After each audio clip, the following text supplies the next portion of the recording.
Jésus a dit, « Je sais où tu habites, là où est le trône de Satan. Et tu tiens ferme mon nom et tu n'as pas renié ma foi.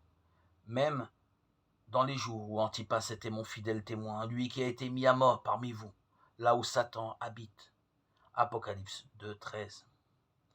Pergame, siège de l'autorité impériale, était la première ville d'Asie mineure à avoir institué le culte de l'empereur.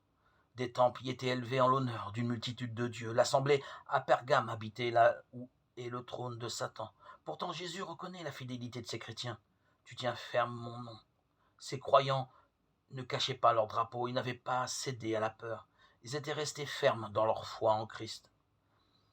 Jésus se présente à cette église comme celui qui examine tout. Son message est comme une épée à deux tranchants qui met en évidence les motivations les plus secrètes du cœur. Hébreux 4, 12. Car, mélangés à ces chrétiens fidèles, certaines personnes donnaient un enseignement falsifié de la parole de Dieu.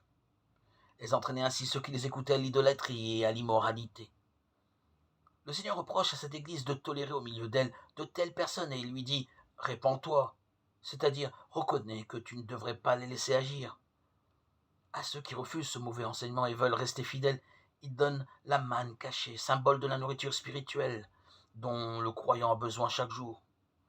Pour y voir clair dans un monde qui s'éloigne de plus en plus des valeurs chrétiennes et pour éviter d'adopter les standards du monde, il nous faut plus que des directives religieuses. Il faut chercher pour soi-même la pensée du Seigneur dans la Bible et vivre par la foi, dans la douceur de son amour, ce dont nous parle la manne cachée.